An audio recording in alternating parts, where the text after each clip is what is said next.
la Biblioteca Nacional del Perú cumple 201 años reafirmando su compromiso para ofrecer servicios bibliotecarios de calidad a todos los peruanos y peruanas. De esta manera, a través de Aló BNP, lleva lecturas en castellano y quechua de forma gratuita, mediante llamadas telefónicas que realiza un valioso equipo de voluntarios y voluntarias. Además, Tiflos BNP, servicios bibliotecarios para personas con discapacidad visual, acerca el libro, la lectura y la información en formatos accesibles como ebooks, audiolibros o impresiones en sistema braille, que además se envían a nivel nacional a través del servicio Secograma de Serpost. Libros Viajeros BNP, servicio descentralizado de acceso a la lectura, lleva libros y actividades de mediación de lectura a localidades alejadas del país en un módulo itinerante que transportan las plataformas itinerantes de acción social del Ministerio de Desarrollo e Inclusión Social. También hace posible la accesibilidad a través de la Biblioteca Pública Digital, donde cada vez más usuarios y usuarias acceden a ebooks y audiolibros. La atención presencial se fortalece en nuestras sedes y estaciones de biblioteca pública, con talleres y actividades culturales, programas de formación y otras actividades dirigidas a bibliotecarios y mediadores de lectura. En la Biblioteca Nacional del Perú seguimos innovando y mejorando nuestros servicios bibliotecarios con el propósito de que más bibliotecas del país se unan a este esfuerzo de acercar la lectura, la información y la cultura a más peruanos y peruanas.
Mi nombre es Talia Choque, soy historiadora de la Biblioteca Nacional del Perú. Les damos la bienvenida a la segunda sesión del programa de Historia y Arte Peruano bajo la modalidad virtual. Este programa tiene por finalidad generar un espacio de reflexión en torno al arte peruano y sus principales manifestaciones desde un enfoque histórico-cultural.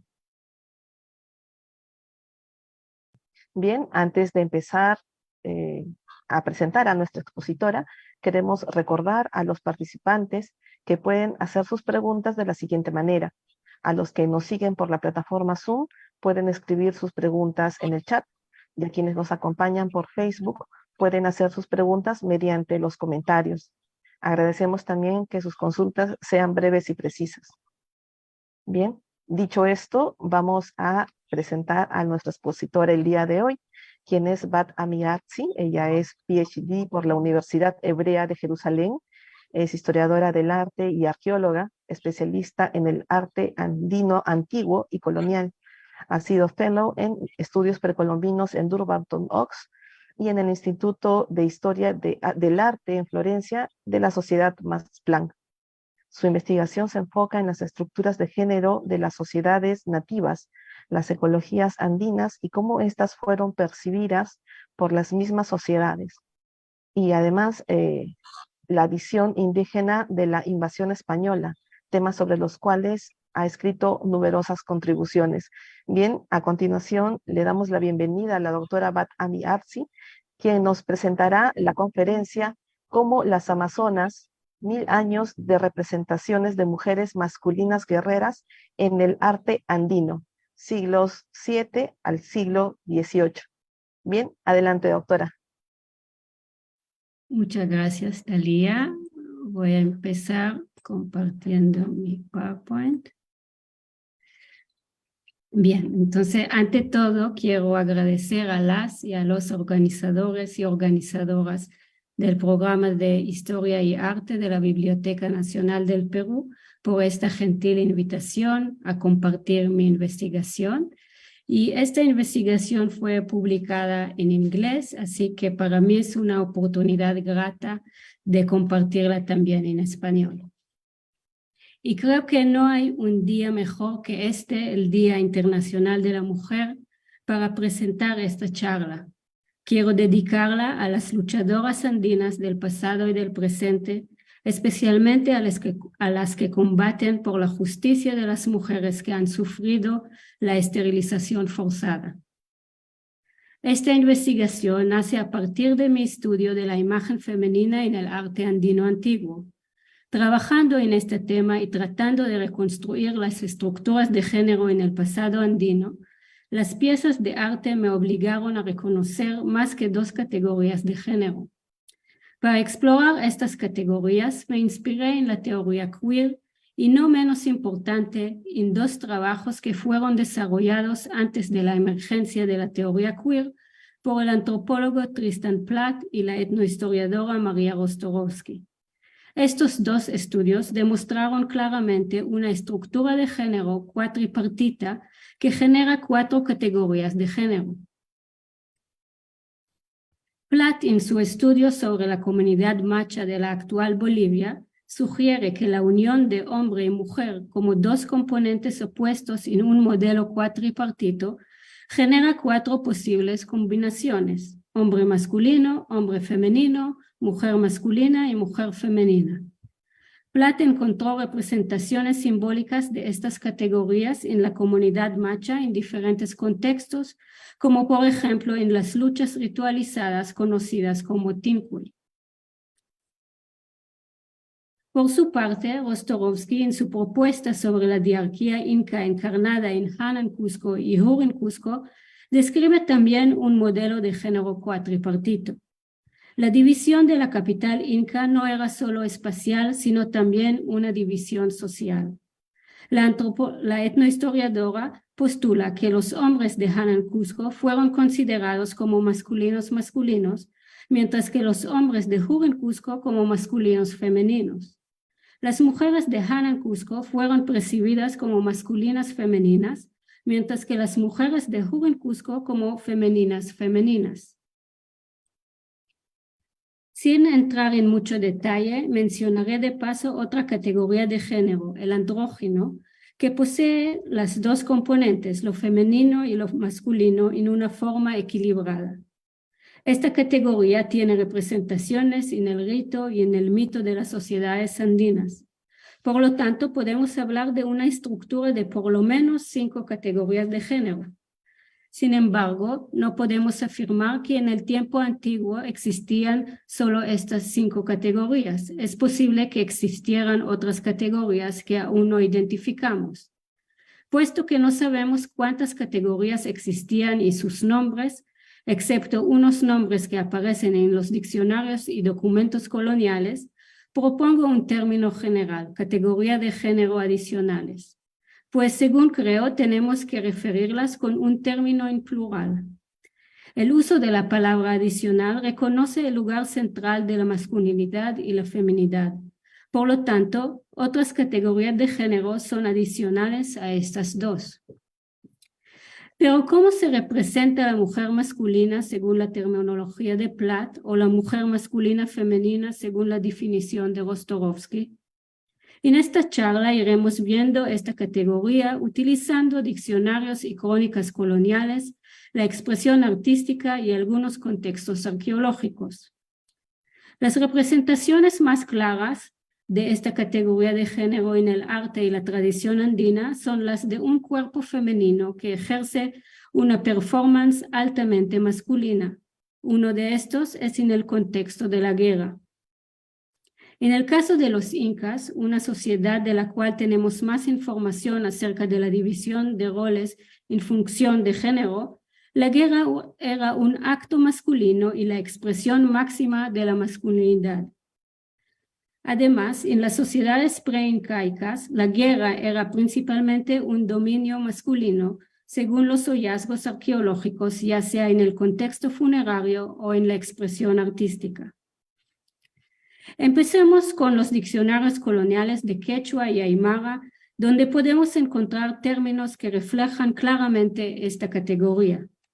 Estos términos refieren a mujeres que representan cualidades consideradas masculinas. En el diccionario Aymara Español de Ludvigo Bertonio contiene la palabra huarcu y chachancu, que se traduce como mujer varonil, la que no hace caso del frío ni del trabajo y es libre en hablar sin género de encogimiento.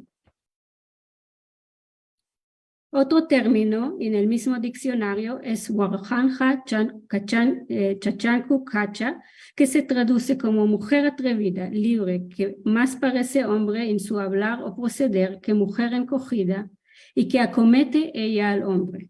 Huarjanja probablemente proviene de la raíz huaco, que en el mismo diccionario se traduce como estéril.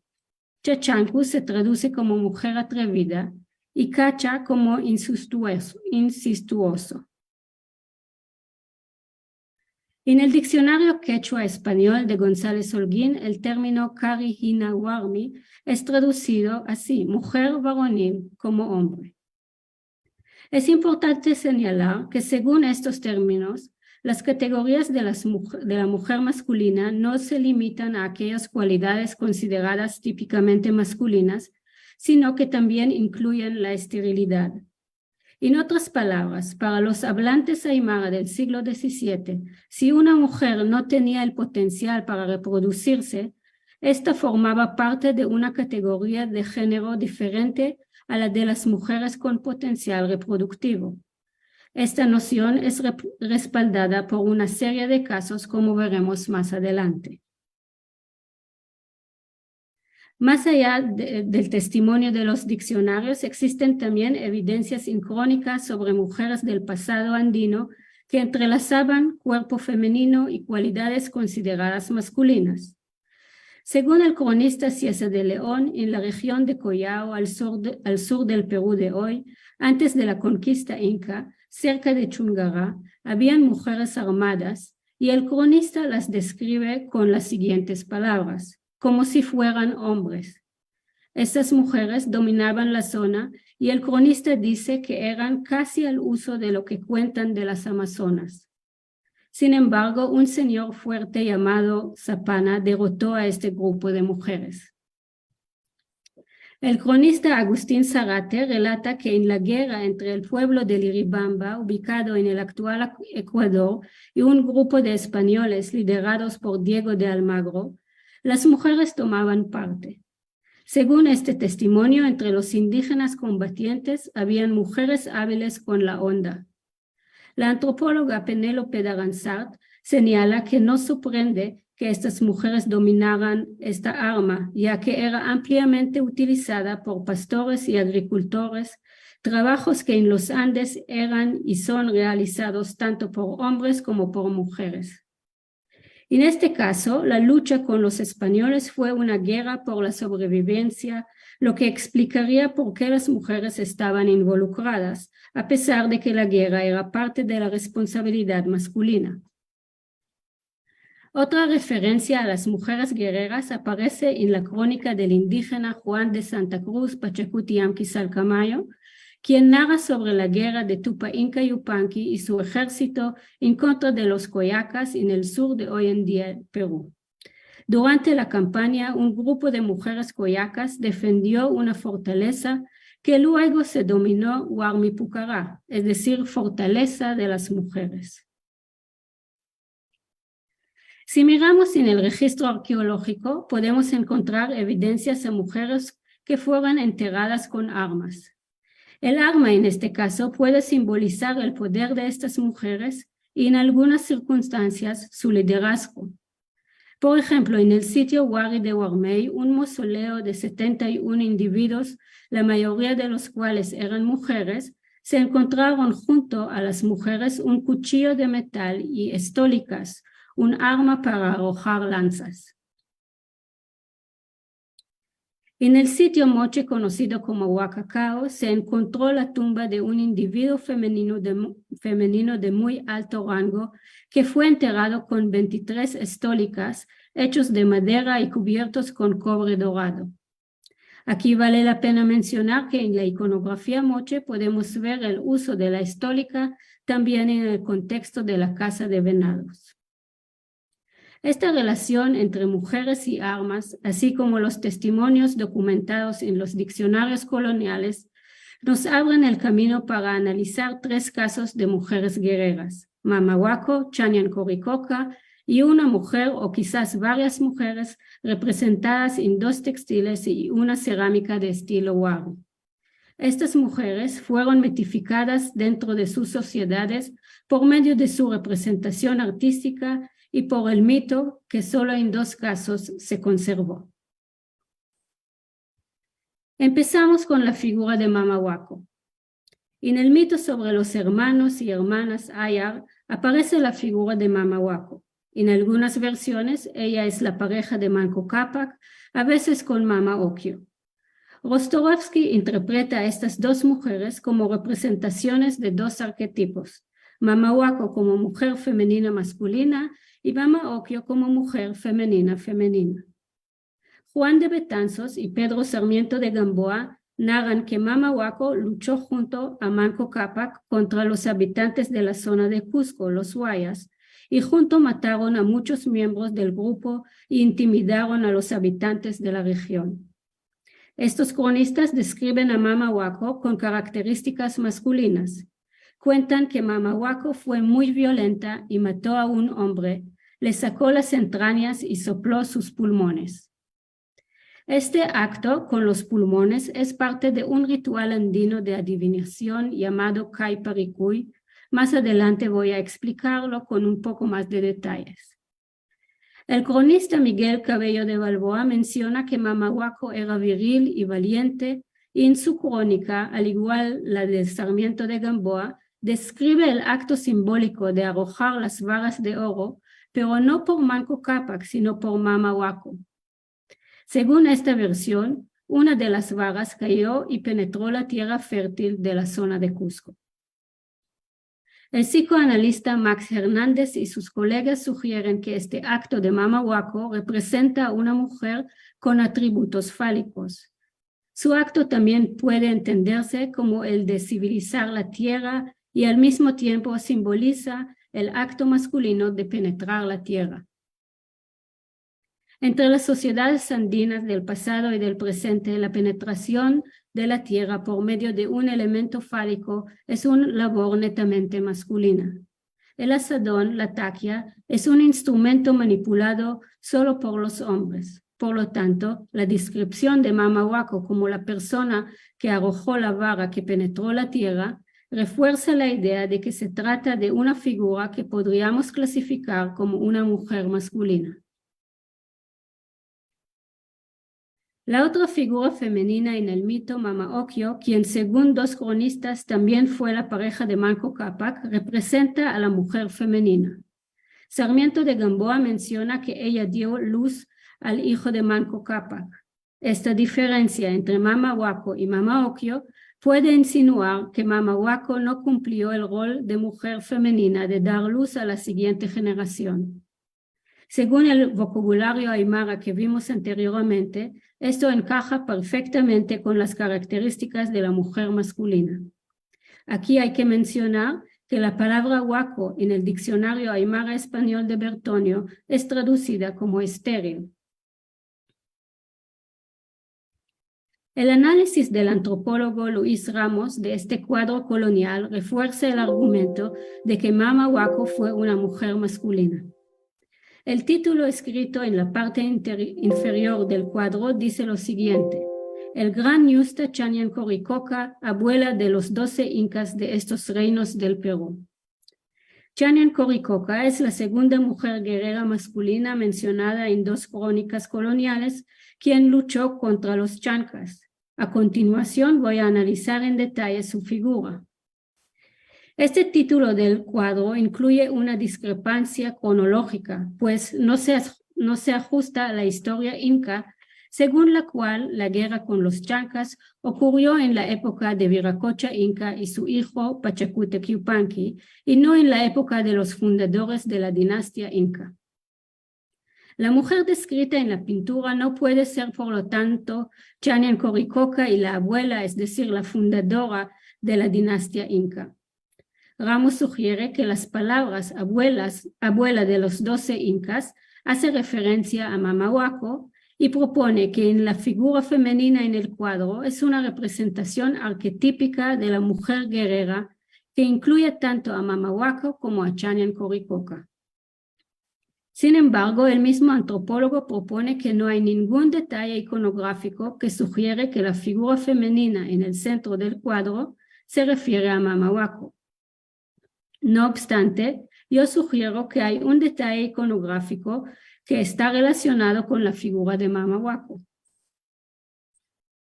En su mano izquierda, la figura sostiene una macana y un elemento rojo. Este elemento podría ser los pulmones que Mama Huaco extrajo del cuerpo de su enemigo Huaya. La línea vertical oscura que recorre a la longitud del elemento apoya esta idea. Me refiero a esta línea. Si esto es así, es probable que esta figura femenina sea un arquetipo de la mujer guerrera masculina y represente a Mama Huaco como a Chanyan Coricoca. Como pronto veremos, esta última fue representada en el arte colonial con una cabeza decapitada en su mano, igual como lo que vemos aquí en el cuadro. En resumen, Mama Huaco figura en los mitos como una mujer que expone cualidades masculinas y probablemente esterilidad. La figura en el cuadro, que posiblemente hace referencia también a Mama Huaco, representa a una mujer guerrera en un acto de triunfo. Pasemos a la figura de Chanyan Coricoca. Cuenta Sarmiento de Gamboa sobre la guerra entre los incas y los chancas y dice lo siguiente: y los que entraron por el barrio del Cusco llamado Chocoscochona fueron valerosamente rebatidos por los de aquel barrio, a donde cuentan que una mujer llamada Chanyan Coricoca peleó varonilmente y tanto hizo por las manos contra los chancas que por ahí habían acometido que los hizo retirar. El cronista indígena Santa Cruz Pachacuti Yamqui Salcamayo menciona a esta mujer cuando describe la misma guerra. Cito: entonces dicen que una india viuda llamada Chanyan Coricoca pelea valerosamente como mujer varonil. Estos 2 testimonios dejan en claro que Chanyan Coricoca era una mujer masculina y guerrera. Sin embargo, hay un detalle importante que menciona solo el cronista indígena: el hecho de que Chanyan Coricoca era viuda. Este detalle es muy importante para entender la categoría de género de esta mujer. Incluso hoy en día las viudas en las comunidades andinas disfrutan de un estatus especial. Por ejemplo, en la Asamblea de las Comunidades de Isluga y Carijima, las viudas tienen derecho a voto mientras que las mujeres casadas no. Otro ejemplo del estatus social especial de las viudas aparece en la crónica de Bernabe Cobo, quien cuenta sobre la lideresa de un grupo llamado Huarco que fue conquistado por Tupac Inca Yupanqui. Cobo menciona que esta lideresa era viuda y el Inca le llamaba la viuda. Es posible que el estado de esta mujer fuese mencionado porque su esposo era el líder del grupo y con su muerte el cargo le había sido transferido a ella. Otra posibilidad es que su estado de viuda le permitió comprometerse con este cargo político. El estatus especial de las viudas podría estar relacionado con su potencial limitado para cumplir el rol femenino de reproducirse. Las viudas pueden tomar un nuevo cónyuge, sin embargo, si deciden no hacerlo, la posibilidad de reproducirse se reduce al menos simbólicamente. Para las viudas que pasaron la fase de la menopausia, la posibilidad de reproducción se reduce doblemente. Cabe señalar que entre las sociedades andinas las categorías de género cambian a lo largo de la vida y en relación a la reproducción. En la vejez, las mujeres y los hombres comienzan a perder su feminidad y masculinidad. Así que para las viudas ancianas que ya están perdiendo algo de su feminidad por la edad, la pérdida de un cónyuge sirve para reforzar este proceso. A la luz de eso, la categoría de género de Chanyan Coricoca se debe no solo a su rol típicamente masculino de la guerra, sino también a su estado de viuda que podría considerarse afín a la infertilidad. Por lo tanto, esta característica de la figura de Chanyan Coricoca es otro aspecto que comparte con Mamahuaco. Para el cronista indígena Santa Cruz Pachacuti Yamqui Salcamayo, era importante mencionar la categoría de viuda, mientras que para el cronista español Sarmiento de Gamboa, este detalle probablemente parecía irrelevante para la narración de la historia de la guerra entre los Incas y los Chancas. La representación de Chanyan Coricoca en el arte colonial sugiere que en realidad fue una guerrera y posiblemente una líder militar. Su imagen aparece en el cuadro que acabamos de ver y en dos queros, copas de madera producidas en la época colonial.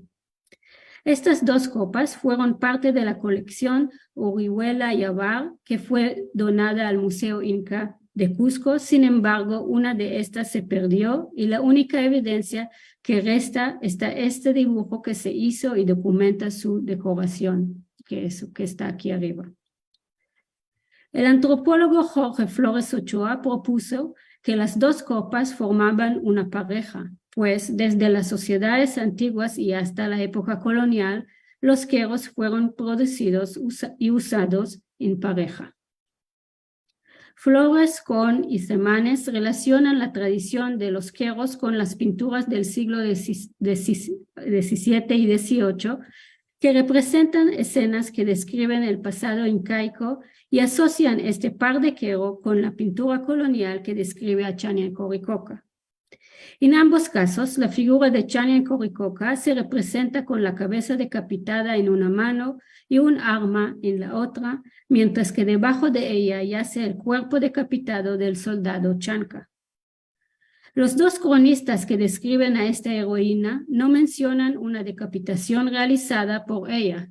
Sin embargo, en la descripción de la guerra Inca-Chanca de Santa Cruz Pachacuti Yamqui Salcamayo, se hace referencia a la decapitación de los capitanes Chanca por parte de Inca Yupanqui, quien envió sus cabezas a su padre Viracocha Inca. Otro quero colonial que representa la guerra Inca-Chanca incluye una cabeza decapitada, esta vez en la mano de un hombre inca que se encuentra frente a un inca llevado en una litera. Y me refiero aquí, pueden ver la cabeza cortada en el medio. La figura que sostiene la cabeza cortada es el Inca Yupanqui, y el inca sobre la litera es su padre, Viracocha Inca. Según los cronistas, Viracocha Inca salió del Cusco en el momento del ataque de los Chancas a la ciudad y regresó tras la victoria liderada por su hijo Inca Yupanqui. Esta interpretación se ve reforzada por la presencia del torre detrás del Inca sobre la litera. Esta estructura fue el símbolo del Cusco en el arte colonial. Dado que el torre aparece detrás de Viracocha Inca, sugiere que está regresando a Cusco tras de la victoria de los incas. En el cuadro colonial aparece la torre detrás de una figura de un noble inca. Este es probablemente Inca Yupanqui antes de su coronación con la mascapaicha, la corona incaica. Aquí está el torre. Esta figura lleva un manto y un pectoral hecho de plumas. En los dos queros hay una figura que lleva los mismos artículos. Puesto que es la única figura en la escena que porta tales prendas, sugiere que esta figura representa al joven Inca Yupanqui. Otro quero que representa la guerra entre los Incas y los Chancas retrata a un guerrero que sostiene una cabeza decapitada y un cuerpo yace a sus pies. Tomando en cuenta estos ejemplos y lo descrito por los cronistas acerca de la guerra Inca-Chanca, es claro que los o las artistas que decoraron este par de queros con la imagen de Chañan Coricoca describían intencionalmente a la heroína con la cabeza decapitada en lugar del Inca Yupanqui o otra figura masculina.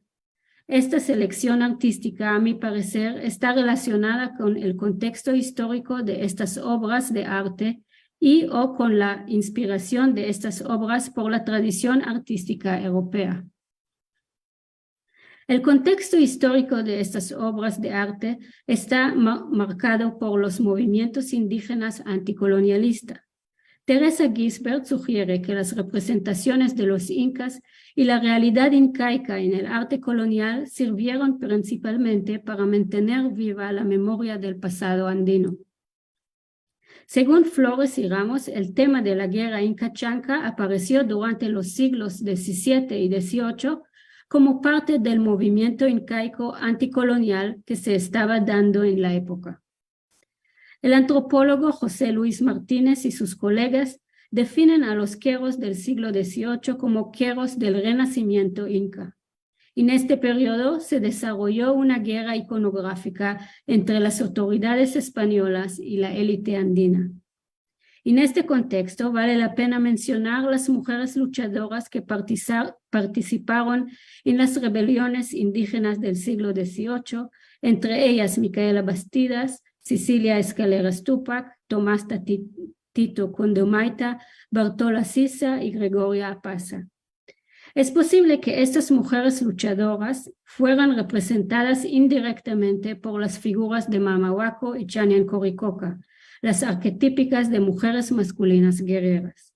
Así que por el deseo de resaltar a estas mujeres guerreras del siglo XVIII, es la figura de Chañan Coricoca la que sostiene la cabeza decapitada y no el joven Inca Yupanqui. Otra explicación para la decisión de representar la cabeza cortada en la mano de la figura de Chañan Coricoca toma en cuenta la fuente de inspiración del arte colonial que combinaba las tradiciones andinas y europeas. En el cuadro hay un detalle curioso que es totalmente ajeno a la tradición andina. En el arte andino antiguo, un flujo de sangre normalmente era pintado como puntos en la forma que vemos debajo de la cabeza cortada que sostiene Chañan Coricoca en los dos queros. Sin embargo, en la pintura colonial se pueden ver hilos gruesos de sangre que brotan de la parte inferior de la cabeza decapitada, como de la boca y la herida en la mejilla. Aquí. La sangre se representa de esta manera en las pinturas del barroco europeo que describen la decapitación de figuras en temas como David y Goliat, la cabeza de la Medusa y Judith y Holofernes. Esta manera de representar la sangre parece haber sido introducida en el arte andino durante el periodo colonial. Como por ejemplo en la obra de Huamán Poma, quien representa a un guerrero inca que sostiene una cabeza cortada de la cual brotan hilos de sangre. Hay miles de representaciones de cabezas cortadas en el arte andino antiguo, pero esta representación de la sangre en forma de hilos es ajena a esta tradición.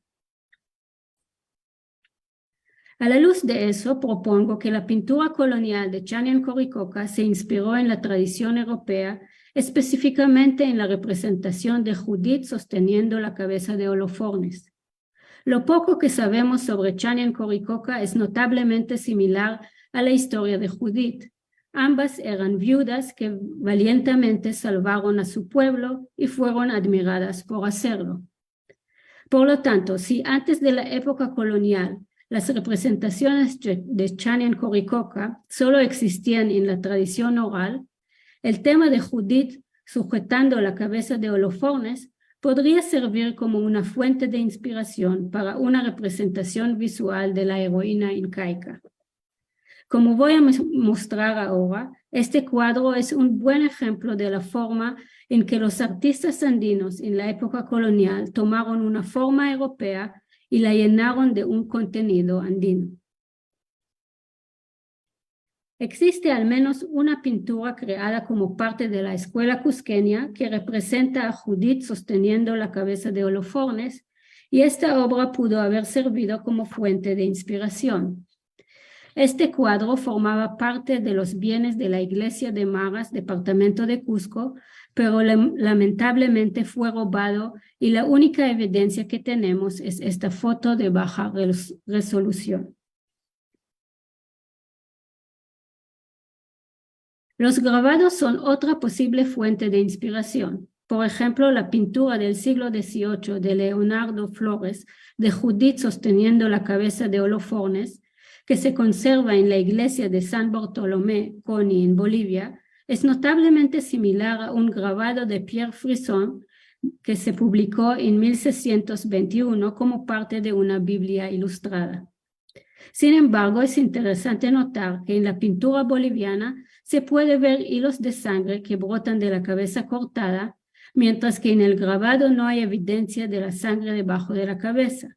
Por lo tanto, parece que el color juega un papel importante en la representación de este flujo corporal, por lo que sugiero fuertemente que el creador de la pintura de Chanian Coricoca se inspiró en pinturas coloniales como la pintura de Maras y no directamente en los grabados. Si comparamos la representación de la cabeza de Holofernes que aparece en el cuadro de la iglesia de Maras con la cabeza que sostiene Chanian Coricoca, el parecido es sorprendente. En ambos casos, los ojos están cerrados, los pómulos son prominentes y el peinado tiene el mismo largo. Sin embargo, hay detalles que él o la artista del cuadro de Chanian Coricoca modificó para presentar una realidad andina. La cabeza que sostiene la heroína incaica tiene el cabello liso, mientras que el cabello de Holofernes es rizado. Y si el rostro de Holofernes tiene barba, el del hombre chanca no lo tiene. Estos dos detalles corresponden a las características físicas de la población nativa andina. Además, él o la artista alteró no solo las características físicas, sino también la posición de la cabeza cortada dentro de la escena, asignándole así un significado a la cabeza según la cosmovisión andina. En el cuadro de Chanian Coricoca, la cabeza decapitada ocupa el centro del cuadro, mientras que la cabeza de Holofernes se sitúa en el lado izquierdo del cuadro, donde se destaca el paisaje en el fondo, enfatizando la ausencia de su cuerpo. En el cuadro de Chanian Coricoca, el cuerpo decapitado del soldado chanca yace bajo los pies de la heroína. Además, Judith sostiene su espada en la mano derecha, mientras que Chanian Coricoca sostiene su arma, la macana, en su mano izquierda. Estas diferencias entre las dos representaciones sugieren diferentes momentos en los dos mitos. Judith se representa inmediatamente después de cortar la cabeza de Holofernes, sosteniéndola en la mano izquierda, mientras que la espada está en la derecha. Chanian Coricoca, en cambio, sostiene su arma en la mano izquierda y la cabeza en la derecha, lo que deja claro que la escena tuvo lugar un poco después de la decapitación misma. La macana que sostiene la figura de Chanian Coricoca servía para herir la cabeza y no servía para herir la cabeza del adversario, pero no para cortar nada. Además, la macana fue un símbolo de autoridad y en el cuadro su cabeza está pintada de amarillo, al igual que otros objetos dorados como las orejeras y el brazalete que lleva Inca Yupanqui y el tupo que lleva Chanyan Coricoca. La cabeza de la macana hecha de oro en lugar de piedra o otro metal implica que no es un arma destinada a usarse en una batalla, sino un símbolo de autoridad. Hay otro detalle que apunta a la alta autoridad de esta figura, el parasol hecho de plumas que en los Andes fue un símbolo de poder. En este cuadro solo la cabeza de Chanyan Coricoca está cubierta por esto. El parasol se representa de manera muy similar a otro símbolo de poder que aparece en el cuadro, el pectoral de plumas que lleva Inca Yupanqui. Los dos elementos comparten los mismos colores que el arco iris que aparece sobre toda la escena. Este arco iris es un signo divino que otorga legitimidad y autoridad a ambas figuras. Así que se crea un trío de poder que incorpora a Chanyan Coricoca, a Inca Yupanqui y a la fuerza divina. Estos detalles dejan en claro que Chanyan Coricoca se representa en una forma muy simbólica. Ella es una figura de gran autoridad y se encuentra en el medio del ritual inca de triunfo, un ritual que incluía pisar los cuerpos de soldados y líderes militares vencidos. El hecho de que no sea la figura masculina, sino Chanyan Coricoca, quien pise el cuerpo del vencido y levanta la cabeza cortada, enfatiza el alto estatus de esta mujer y el honor que ganó por su logro. De hecho, este cuadro posiblemente representa otra versión de la historia de la guerra Inca-Chanca que da mayor peso a la contribución de Chanyan Coricoca que a la de Inca Yupanqui. Los dos queros coloniales contienen otro detalle que apunta al alto estatus de Chanyan Coricoca. En ambas piezas se aprecia un elemento cerca a la boca de esta heroína y en un caso podemos ver que es de color rojo. Aquí. Este color podría sugerir que se trata de sangre. Sin embargo, se representa de manera diferente a la sangre que gotea en la misma iconografía como puntos o como hilos de sangre que brotan de la cabeza cortada en el cuadro colonial. Una posible explicación de este elemento remite a la relación entre la figura de Mama Huaco.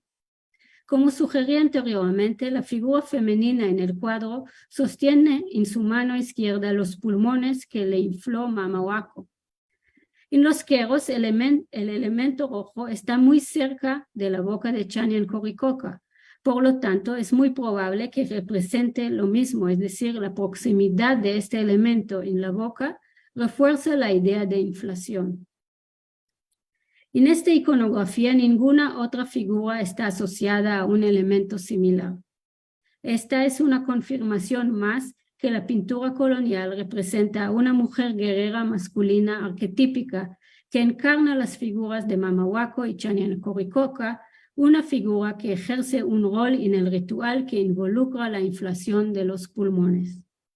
El ritual andino de inflarse los pulmones se llama Caiparicui y Sarmiento de Gamboa narra que lo realizaban dos capitanes de los chancas, cito, haciendo primero sus sacrificios y soplando los livianos de un animal, a aquellos llaman calpa.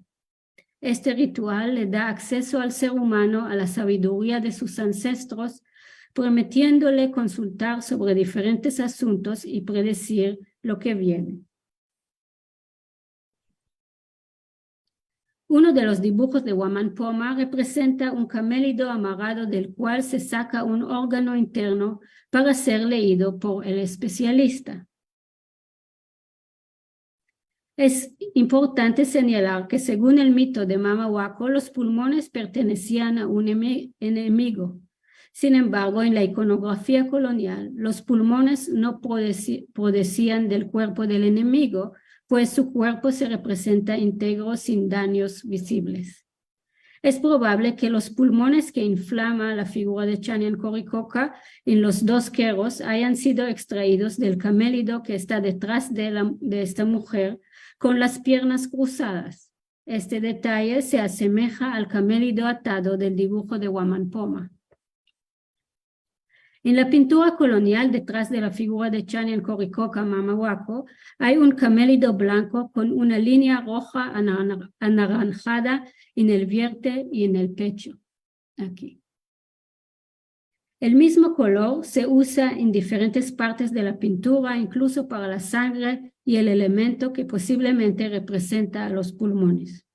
A la luz de eso, es posible que el camélido blanco juega un papel similar al camélido de piernas cruzadas representado en los queros, pues sus pulmones fueron utilizados para el ritual del Caiparicún. Tomando en cuenta el testimonio de Sarmiento de Gamboa sobre los capitanes Chanca, parece que el acto de inflar pulmones como parte del ritual del Caiparicún en el contexto de la guerra fue realizado por jefes militares. De ser así, podemos deducir que durante la época colonial y posiblemente en la tradición oral inca, Chanian Coricoca fue considerada como lideresa inca. Esta interpretación plantea la posibilidad de que el mito de Chanian Coricoca también incluyera la inflación de los pulmones. Según la tradición andina, este se habría hecho antes de su enfrentamiento con los chancas.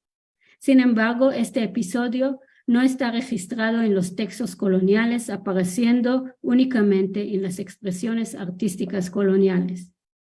Si este es el caso, entonces Chanian Coricoca fue en efecto una líder militar y no simplemente una mujer que defendía su territorio. Este análisis sugiere que durante el periodo colonial y en la época del Imperio Inca, una mujer guerrera masculina, incluso el líder militar, era una posibilidad real, aunque fuera poco común. El siguiente ejemplo cubre una serie de artefactos wari anteriores que presentan una mujer guerrera masculina. Esta figura es precursora de Mamahuaco y Chanian Coricoca, lo que demuestra que la mujer guerrera masculina andina arquetípica pudo haberse originado mucho antes. Comencemos con 3 fragmentos de textil wari que de hecho formaban parte de la misma túnica masculina. En estos fragmentos vemos representada una escena que se repite 10 veces. En el centro se encuentra una figura cuya cabeza está de perfil y su cuerpo está representado de frente. Aquí. La posición frontal, el nimbo con rayos, el ojo dividido verticalmente y los colmillos que representa este personaje son indicios de que se trata de una figura sobrenatural.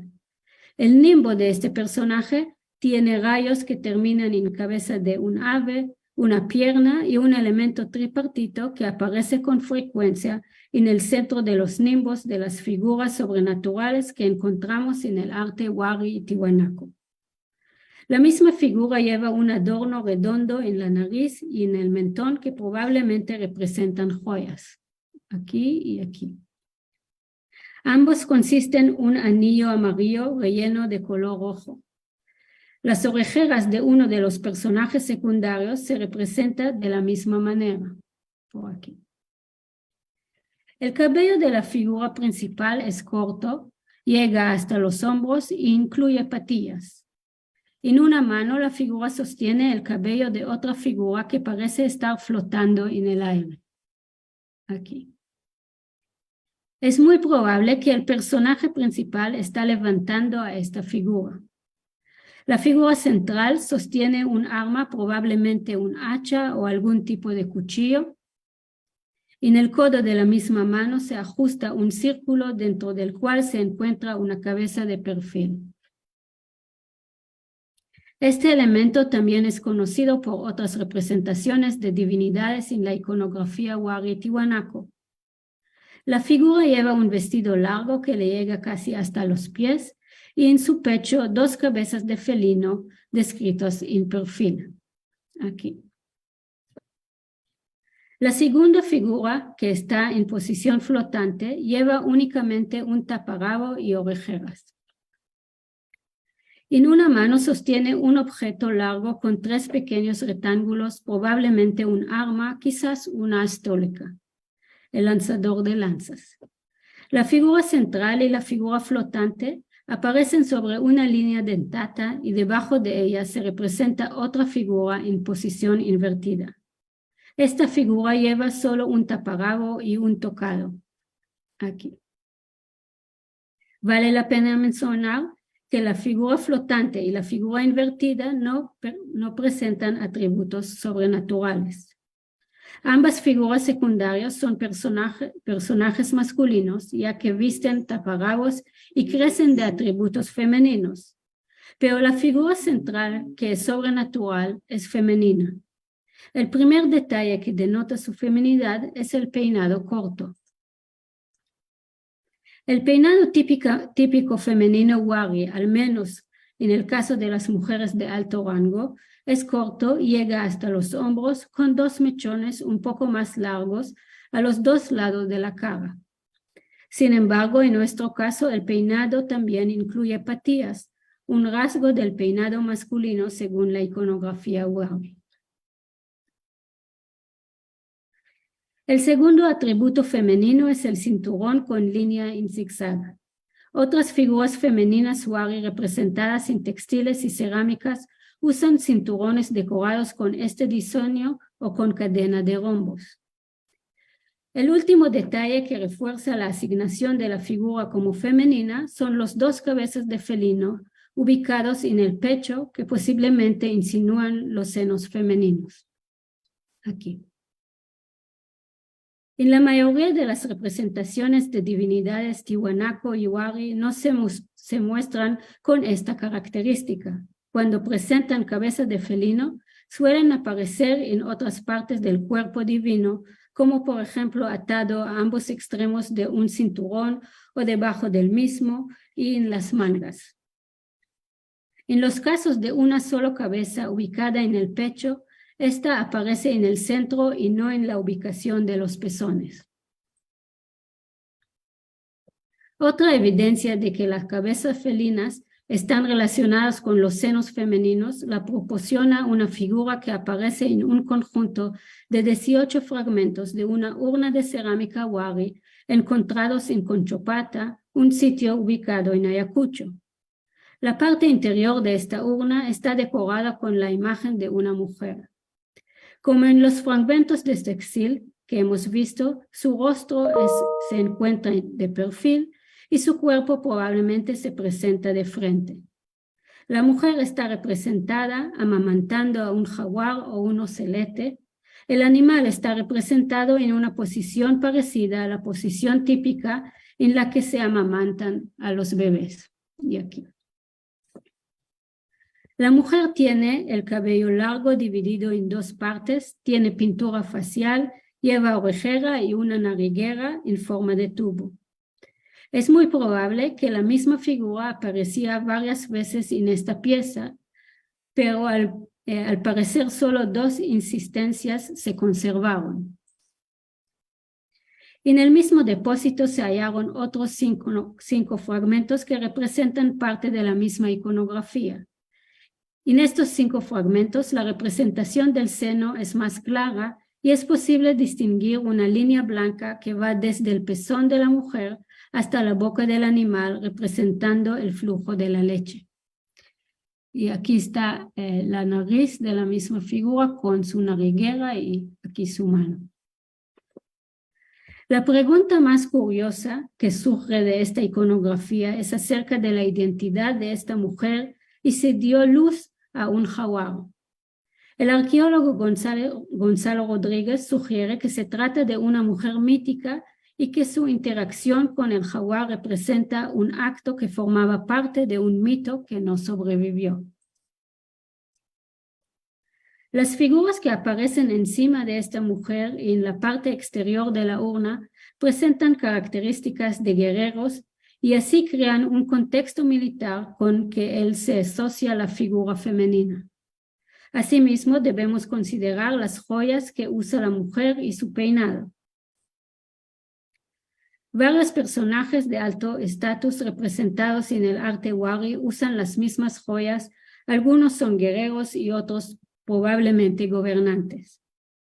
El cabello largo en la iconografía wari aparece más en caso de figuras masculinas de guerreros y gobernantes. Además, el peinado femenino wari incluye un flequillo que se divide en dos partes, mientras que en el caso de la figura que está dibujada sobre la urna, el flequillo no aparece dividido como en el caso de la figura masculina wari. Y aquí hay un ejemplo de un guerrero wari con este peinado. El peinado y las joyas sugieren que esta figura no es una mujer común y corriente, y que de hecho podría ser una especie de guerrera. Su cuerpo es femenino, pero sus atributos son más masculinos que femeninos. La habilidad de esta mujer para amamantar a un felino sugiere que es una mujer mítica. Los colmillos del jaguar están claramente representados, enfatizando su fortaleza al amamantar a un animal con dientes tan afilados. Volviendo a los fragmentos de textil, la figura que aparece en los fragmentos de cerámica refuerza la relación entre la cabeza de felino y los senos femeninos. En el caso de la mujer pintada sobre la urna, solo se muestra un felino, aunque puede ser que originalmente se haya incluido el segundo seno con un segundo felino. Además de la relación felino-pecho, las figuras femeninas representadas en el textil y la cerámica tienen otro elemento en común, la nariguera cilíndrica. El contexto bélico de la figura descrita en el textil es muy claro. Este contexto es menos evidente en el caso de la mujer dibujada sobre la urna, aunque los guerreros representados en la misma cerámica podrían formar parte del mito de esta mujer. Asimismo, las joyas y el peinado de la mujer pueden ser entendidos como atributos de guerrero. Además de la nariguera, la figura de los fragmentos de textil tiene una joya redonda que perfora debajo del labio inferior. Esta joya se llama tembeta. Y aquí pueden verla. La antropóloga Elena Cordy Collins estudió las imágenes de mujeres con la misma joya descritas en la cerámica Moche y Sicán. En su estudio menciona el testimonio de Pedro Pizarro de las mujeres tayanas de la zona de Piura que llevaban este tipo de joya, probablemente como símbolo de estatus. Sin embargo, en el caso del arte wari, guerreros y otros personajes también llevan las tembetas. Otra figura con dos cabezas de felino en el pecho aparece en otro textil wari que se conservó casi completamente. Los bordes del tejido incluyen una banda rellena con una imagen repetida de la misma figura, debajo de la cual hay una fila de cabezas humanas. Aquí. La figura tiene un nimbo con 8 rayos, todos ellos terminan con cabeza de felino de perfil. Otras cabezas de felino aparecen en las mangas y debajo del cinturón, así como debajo de los báculos que sostienen la figura. O aquí. Esta figura agarra los extremos superiores de este báculo, así como el cabello de una cabeza decapitada con orejera. Aquí y aquí. Aparte de los 2 cabezas de felino en el pecho, un posible atributo femenino puede ser la banda que enmarca la cabeza desde arriba y los lados, de la que emergen los rayos. Si esta banda representa el peinado, entonces es un peinado wari típico de las mujeres de la élite que incluye 2 mechones más largos a cada lado de la cara. El hecho de que la banda alrededor de la cabeza no continúe debajo del mentón, como en el caso de la típica imagen de las divinidades wari Tiwanaku, sugiere que no se trata de un nimbo, sino del cabello de la figura. Las extensiones de esta banda crean un ángulo al final que posiblemente imita el peinado de las mujeres wari, que incluyen los 2 mechones. Estos. Todos los rayos unidos a esta banda terminan en cabezas de felino. Es muy raro encontrar una imagen de una divinidad wari y tiwanaku en que todos sus rayos terminan en cabezas de felino. Sin embargo, si la figura representada en este textil es la misma que aparece en los fragmentos de la urna de Conchopata, parece razonable que una persona que amamanta a un felino tenga un nimbo con rayos que terminan solo en cabezas de felino, ya que esta figura tiene una vinculación muy fuerte con los felinos. Las cabezas que sostienen la figura, así como la fila de cabezas debajo de la misma, crean un contexto de conflicto o sacrificio. Cabe mencionar que la figura de los fragmentos de textil que vimos anteriormente tiene un rayo que termina en una pierna, otro elemento probablemente relacionado con el sacrificio humano. Los felinos aparecen en relación con las tres figuras, en los fragmentos de cerámica y en los de textil. A esto podemos agregar el patrón de anillos en la parte central del manto que pueden representar las manchas del jaguar, igual a las formas romboidales tejidas con color más claro en el fondo de los tres fragmentos de textil. Y aquí pueden ver que están un poco cortadas.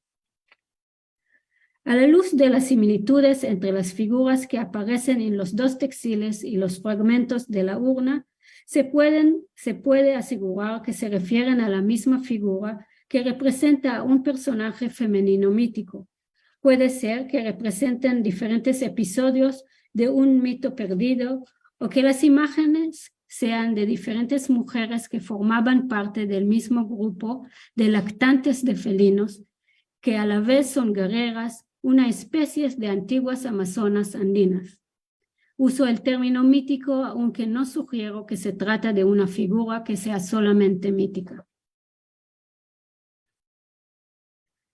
La iconografía que aparece en los tres fragmentos de textil es más compleja e incluye un componente único que falta en los otros dos casos, una línea dentata sobre la cual se encuentra parada la figura central. Esta línea, a mi parecer, representa un muro.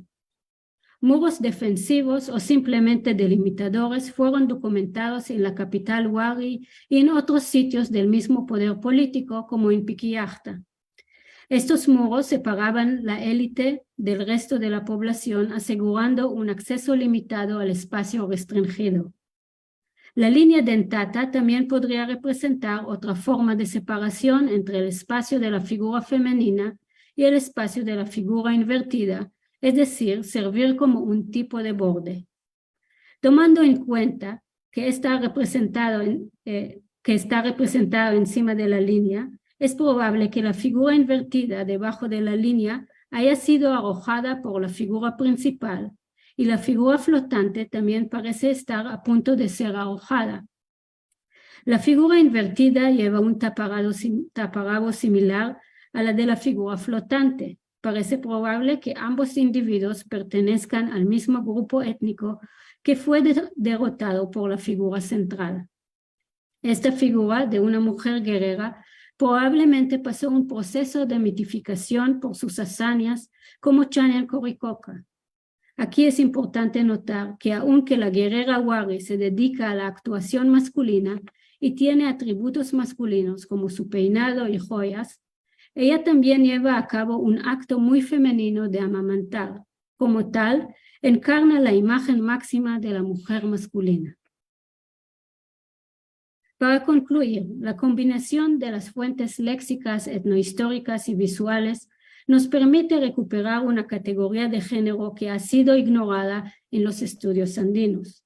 La complementariedad entre relatos textuales y visuales nos ayuda a reconstruir fragmentos de mitos y la perpetuación de figuras mitificadas.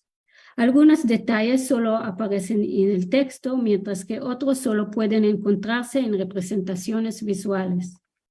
El caso de Chanelcoriccoca nos muestra la necesidad de leer ambas fuentes para poder acceder a la narrativa completa.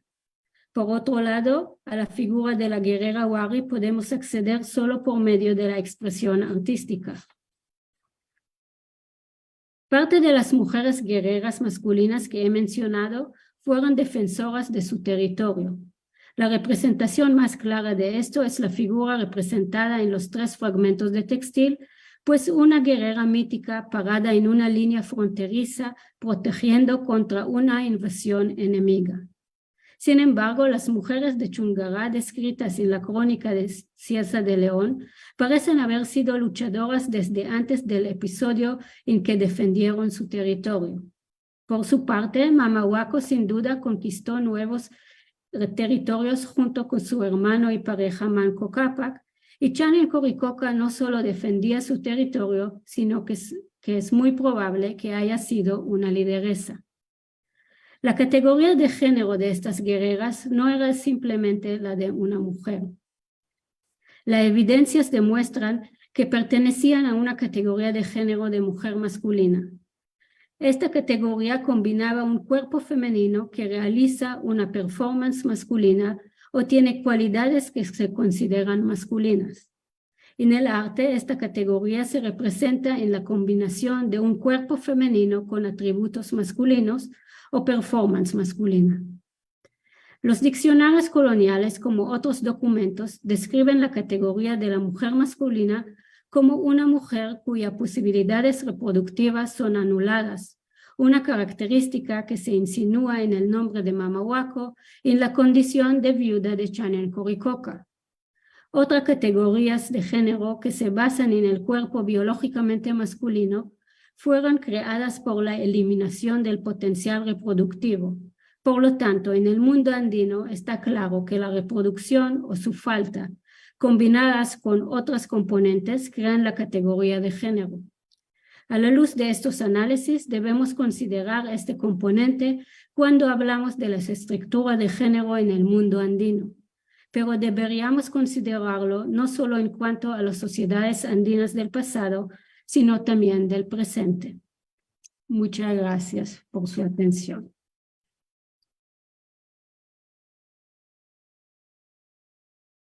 Muchas gracias, Badami, por tu presentación. De hecho, ha generado mucha expectativa y también muchos comentarios, tanto en la plataforma Zoom como en el Facebook. A partir de ello, quería hacerte unas interrogantes, ¿no? Y bueno, también algunos comentarios respecto a tu exposición.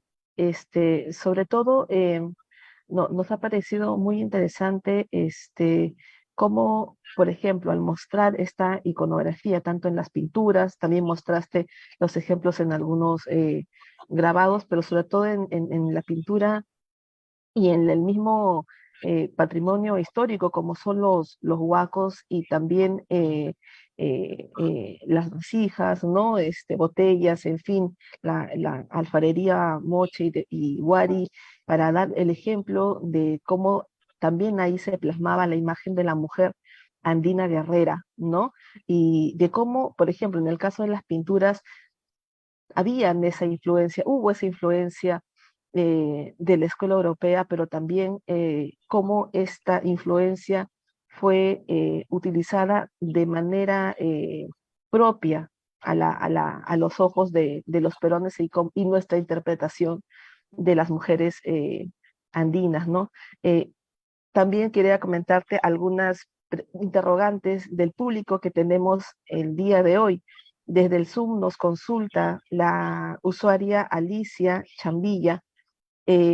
Justamente creo que le ha interesado a esta usuaria el momento en el que exponías la visibilidad del uso de los órganos en estos rituales de guerra, ¿no? Ella nos comenta si podrías ampliar un poco más sobre este ritual en el que aparecen, por ejemplo, los pulmones, ¿no? Bueno, no es que yo sé mucho sobre este ritual, hay un poquito de información en las crónicas y aparece, si no me equivoco, también en los diccionarios. Y no es siempre los pulmones, podrían ser otros órganos y si no me equivoco, hasta hoy en día hay prácticas entre comunidades andinas de leer el futuro a través de esos órganos. Pero en estos casos también de los capitanes chancas y de lo que vimos de Mamahuaco se hace referencia específicamente a los pulmones. Entonces, da de pensar quizás los pulmones están relacionados con la guerra, pero no puedo estar segura, pero podemos ver que están mencionados los pulmones específicamente en este contexto. Bien, gracias. También hay otra consulta de otra usuaria, la usuaria Mónica Arana. Ella consulta, ¿es posible que se hayan inspirado en la iconografía mochica en la que aparece la sacerdotisa, en este caso la señora de Cao, como parte del ritual de la fertilidad, ofreciendo sangre de los vencidos a sus dioses? Bueno, me imagino que se refiere a la imagen de la sacerdotisa con copa que aparece en la iconografía moche. En esta iconografía moche no vemos a las mujeres en relación a las armas o en algo que crea el contexto de la guerra o del conflicto. La única cosa que encontré entre los moches, puede ser que hay más, pero de hecho tengo que decir que mi investigación es enfocada en la parte sur de los Andes centrales. Entonces, las culturas del norte me ayudan para entender muchos aspectos, pero en este caso yo no recuerdo haber visto una mujer moche, una imagen de mujer moche portando un arma. Y lo que sí tenemos es la tumba de Inhuacacao, que ahí sí se encontró 23 estólicas con esa mujer. Entonces, es difícil decir que estas representaciones fueron inspiradas en esta imagen, porque imagen conocida entre los moches de la sacerdotisa con la sangre, porque no tenemos aquí una copa, no tenemos una figura que repite este patrón de una mujer con una copa en relación a sacrificio humano. Lo que tenemos aquí son mujeres que actúan como parte de la matanza de la guerra. Entonces creo que quizá podría ser otro tipo de rol que cumplían estas mujeres específicas que son guerreras.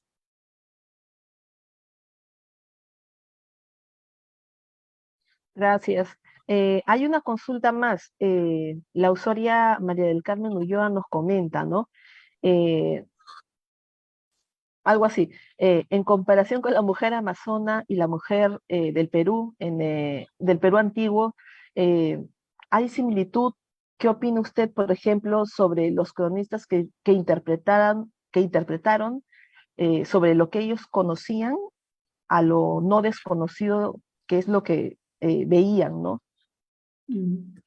Bueno, eso creo que pasa a todos nosotras y a todos nosotros, que vemos algo nuevo y tratamos de interpretarlo con lo que conocemos. Eso son nuestras herramientas. Entonces, para los cronistas, la referencia eran las amazonas, que era un mito probablemente basado con algo de la realidad, como en el caso que vemos aquí. Y entonces ellos corrían, y de hecho es solo Cieza de León que va detrás para ver cómo eran las amazonas y haciendo esta comparación. Y no mencioné aquí, pero él cuando empieza a hablar de las mujeres de Chungará, pone un poco de duda. Él dice, como en la introducción, no sé si es verdad lo que me dicen sus informantes, los indígenas de estas mujeres, porque yo no tengo libros para leer y no tengo solo la palabra de lo que dicen los indígenas. Entonces, él ya viene con esta duda y entonces ya creo que para él ya son como mitos. Estas mujeres que de Chungará ya es un mito, entonces ya van más hacia las Amazonas, como ok, nosotros también tenemos este mito de mujeres guerreras. Lo interesante es que yo no soy especialista del mundo clásico, pero hay una relación entre las guerreras amazonas, las amazonas, y el pecho, porque tienen el pecho medio descubierto Y dicen, bueno, algunos decían que cortaban un seno para poder trabajar mejor con la espada.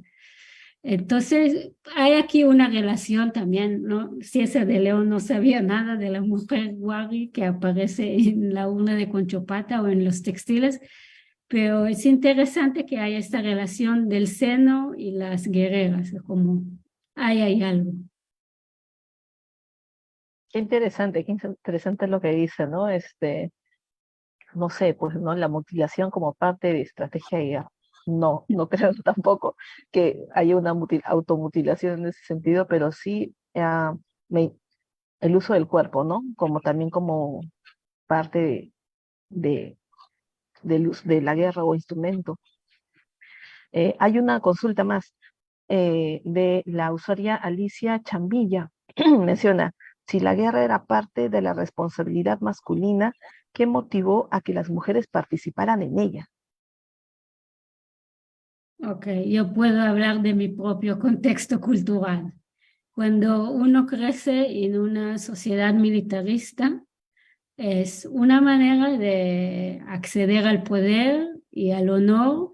Y entonces yo creo que en ambos, bueno, en tres casos, Wari era una sociedad muy militarista, Inca también, y la época colonial, cuando crearon estas obras, era una época de mucho conflicto. Entonces, como sociedades así que ponen la guerra como una columna muy importante de la sociedad, es una forma de acceder al poder y a prestigio. Y yo creo que en el caso de esas mujeres, ganaron un prestigio doble, no solo que eran guerreras, que es algo que valoraban mucho en esta sociedad, sino eran guerreras, eran mujeres que hacían la guerra. Entonces, bueno, parte de estos casos podrían ser la sobrevivencia, entonces salían a mujeres para luchar, pero en el caso de Chania Coricoca, por ejemplo, yo creo que es mucho más que simplemente defender su territorio, y era un honor y un prestigio de ser mujer y ser guerrera.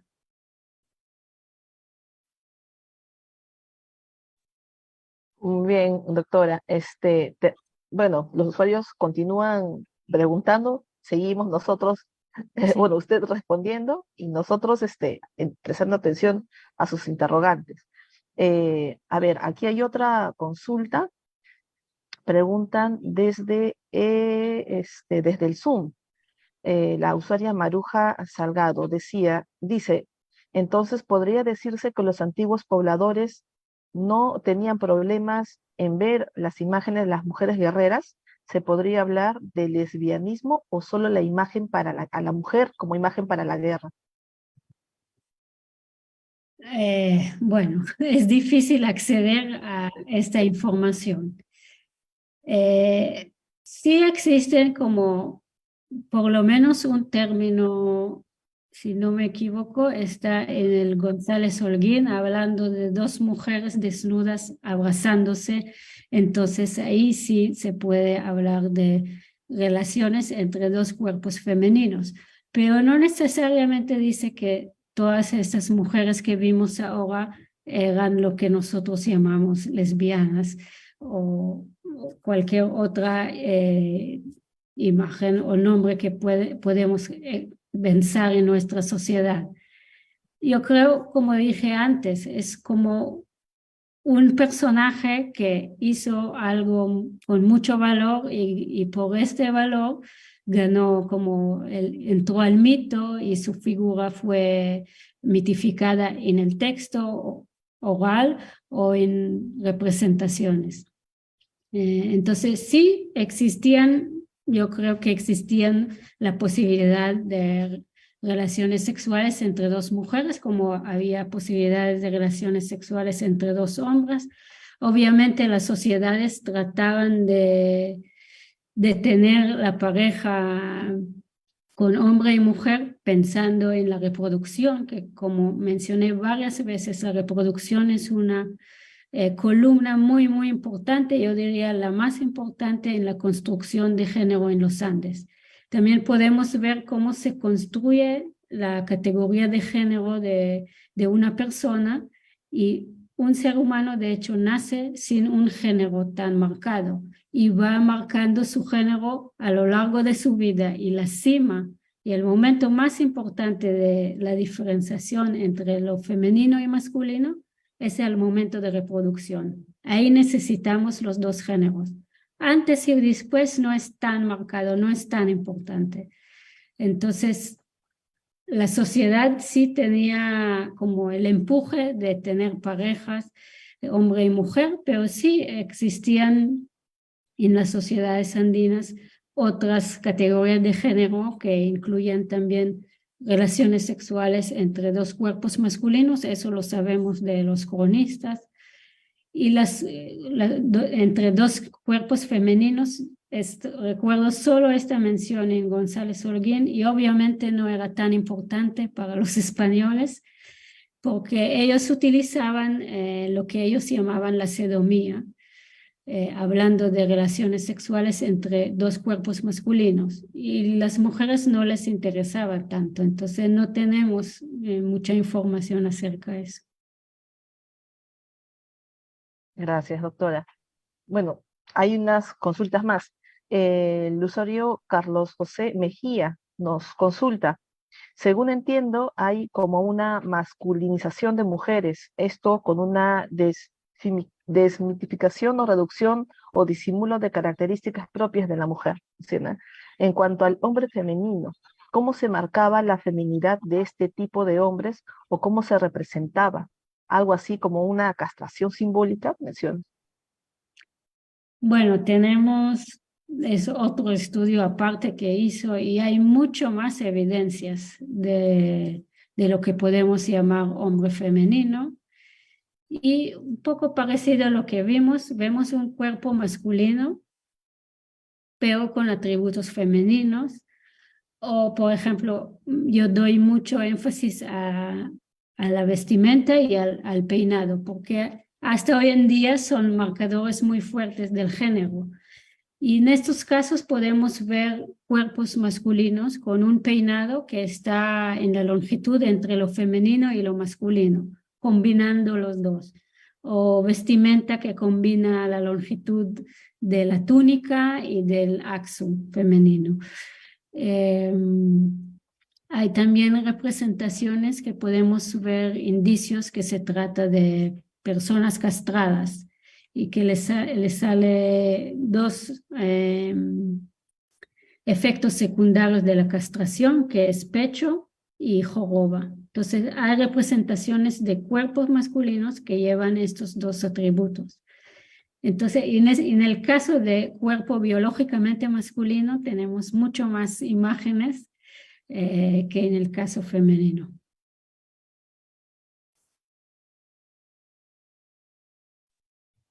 Gracias, doctora. Bueno, continuamos respondiendo a las interrogantes del público. Consultan desde el Zoom, la usuaria Marta Icaza. En otras culturas se han identificado a las mujeres hombre como lo que hoy se identifica como hombres trans. ¿Podría ser esta la situación de alguna de las mujeres hombres que ha descrito? Podría ser, pero es difícil contestar. Bueno, por ejemplo, si regresamos al cuadro de Chanian Coricoca y Mama Huaco está representada como mujer. Su vestimenta es como típico de mujer.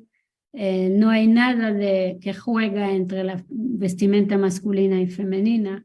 Es vestimenta femenina, peinado femenino que vemos en el arte colonial. Es solo su rol y el rol que cumplía en la guerra, y gracias a la escritura abajo también sabemos que Chanian Coricoca, pero sí no puedo pensar en una categoría así que podemos decir que es un trans. Y bueno, quizás esta figura Wari, pero ahí también nos falta un poco, por ejemplo, en los fragmentos de Conchopata, está desnuda, no tiene vestimenta. Y en el caso de los textiles, esta figura lleva algo que podría ser un axo o podría ser una túnica, un unku, porque los uncus cuando están representados en el textil o incluso dibujados casi llegan hasta los pies. Ahí es muy difícil distinguir si es un axo o una túnica. Muchas gracias, doctora. Continuamos con las interrogantes. La usuaria Edith Eliana Pérez Orozco nos consulta, ¿no estaríamos ante la presencia de mujeres yananti, esas mujeres que apoyaban en la guerra a la pareja? No estoy segura si entiendo a qué se refiere. Yanantin para mí es una palabra quechua que habla de la complementariedad. Creo que Entonces, se refiere, eso sí, piensa más al complemento. que son mujeres que complementan a un guerrero. En el caso de Chañan Coricoca no sería posible porque es viuda, pero en el caso de Mama Huaco sí sería posible porque luchó con Manco Cápac. Sí, podría ser, pero yo creo que incluso en el caso de Mama Huaco tenemos versiones que le dan atributos masculinos más allá de la guerra, no es solo la guerra. Ella arrojó las vagas y no Manco Cápac en dos versiones del mito. Y el hecho que su nombre es equivalente a esterilidad. Entonces, aquí hay otros componentes que sugieren que es una figura masculina y no necesariamente solo complementa a su pareja, a Manco Cápac. Además, tenemos a Mama Ocllo, que ella es la complementariedad femenina en este caso. Muchas gracias, doctora. Hay algunas consultas más. Desde el Zoom nos consulta el usuario John López. ¿Cómo era vista la mujer guerrera entre los varones guerreros y el cargo que ocupaba la guerrera en referencia a la subordinación de los guerreros varones? Ay, es muy difícil contestar porque no tenemos los testimonios de los hombres, los guerreros. En el caso de Chanen Coricoca parece que fue tenía mucho prestigio, entonces no creo que sea solo de parte de las mujeres, sino también de parte de los hombres. Y bueno, de todo este barrio, que ella luchó con los habitantes del barrio y lograron defender el barrio cuando llegaron los chancas.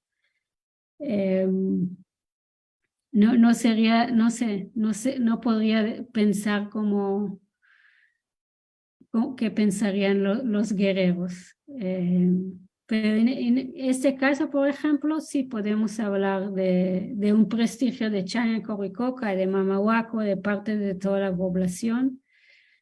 Sí. De hecho, verla a ella representada también en estas, bueno, en las pinturas, en los huacos, podría decirse que sí tuvieron esta visibilidad, ¿no? No sé precisamente si de los guerreros, pero sí dejó dentro de la narrativa andina, sí dejó marcada su presencia, ¿no? Sí, y ahí está Inca Yupanqui al lado, y ella es la persona que celebra el triunfo, y él está ahí al lado, pero ahí en este cuadro está claro que ella tiene más prestigio hasta que él. Entonces, no sé si le gustó a Inca Yupanqui o no, pero así está. Exacto, lo dice en la fuente, el cuadro, en todo caso. Más consultas, doctora. Desde el Zoom nos consulta la usuaria Yasmín Abad. Bueno, la felicita en un principio por la ponencia, excelente ponencia. Menciona, ¿podría describir más sobre la figura de la mujer prehispánica en Piura, que mencionó en algún momento? ¿Sería un antecedente para las capullanas, mujeres gobernantes que siguieron liderando sus señoríos incluso durante el virreinato del norte? No, es justamente las capullanas. Es lo que hace Cordy Collins.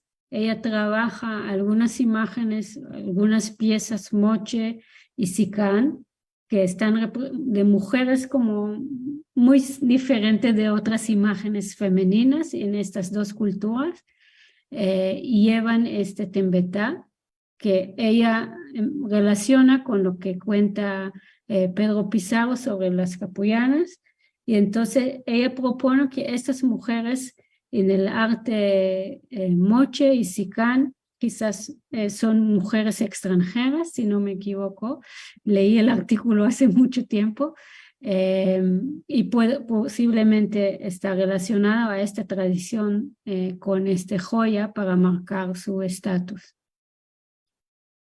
Pero en el caso Wari, yo conozco varias imágenes de guerreros, también hombres o gobernantes que tienen este tipo de joya. Entonces, no es solo, hay que recordar que no es solo de las mujeres.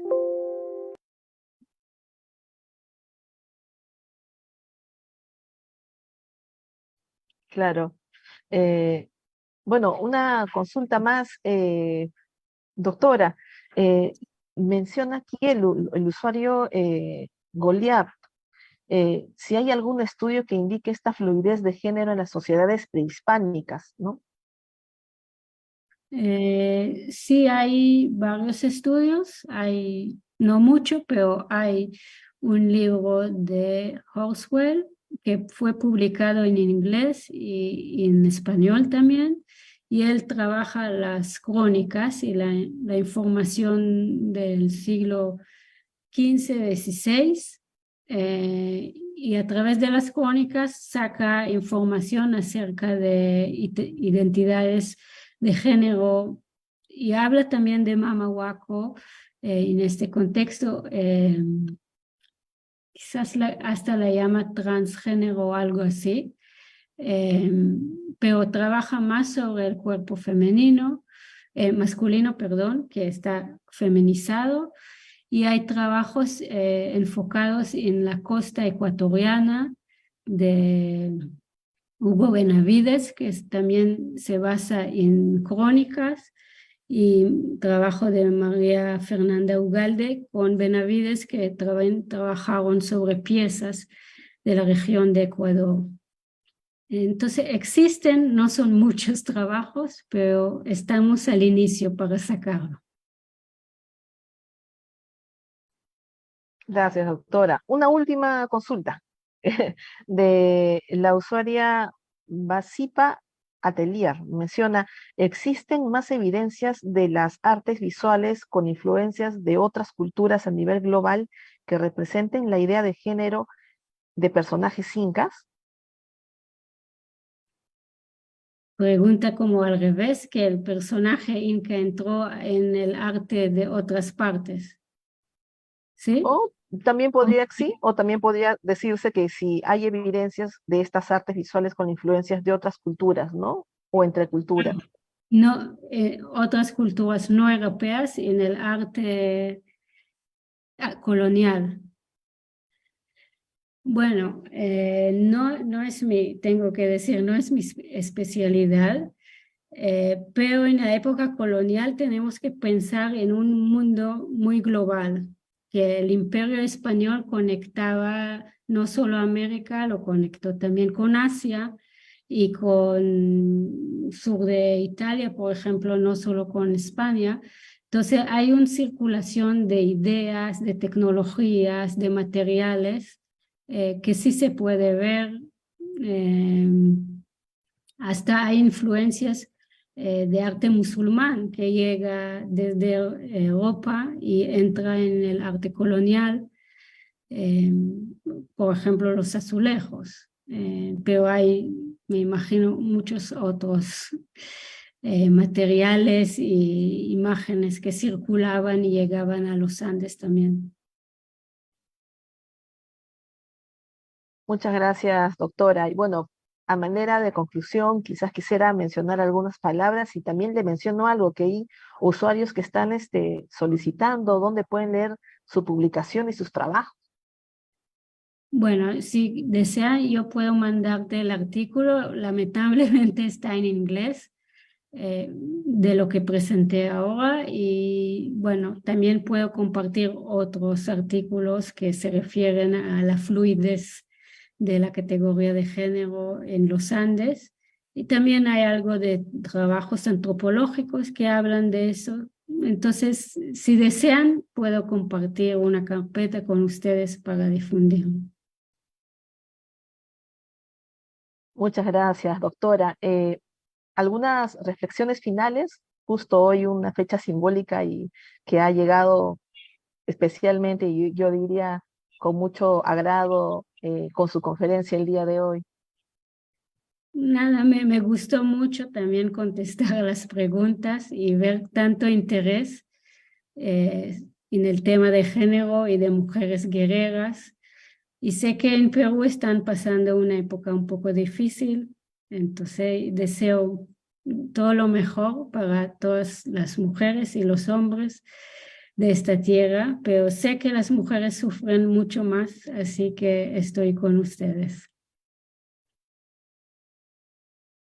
Muchas gracias, doctora. Un abrazo para usted y también para todas las mujeres usuarias que nos escuchan el día de hoy. Vamos a proceder a concluir la sesión del día de hoy sin antes comentarles lo siguiente, que todas estas sesiones están siendo grabadas y se colgarán próximamente en las redes sociales de la institución, tanto en sus cuentas de Facebook, YouTube y también en nuestro podcast.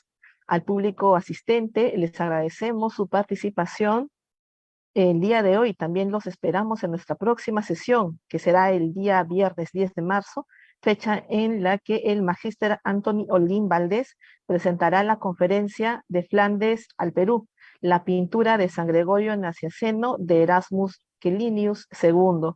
La Biblioteca Nacional del Perú les agradece el trabajo y la predisposición de todas las organizaciones e instituciones públicas y privadas que colaboran y están colaborando en este momento con la difusión y la transmisión simultánea del programa académico virtual en sus redes sociales, como es la Escuela de Arte de la Universidad Nacional Mayor de San Marcos, la Maestría del Arte y Curaduría de la Pontificia Universidad Católica del Perú, la Universidad Nacional Diego Quispetito del Cusco, la Escuela Superior Artística Pública Mario Urteaga Alvarado de Cajamarca, la Facultad de Arte de la Universidad de Chile, el Museo Nacional del Perú, y los museos en línea, el Centro Cultural Petroperú, en la página del Reportero de la Historia, entre entre otras páginas amigas. Bien, finalmente los y las invitamos a seguir las actividades culturales virtuales de la Biblioteca Nacional del Perú. Muchas gracias, doctora, por su conferencia y gracias a los usuarios y usuarias por su participación. Tengan todos muy buenas tardes. Gracias.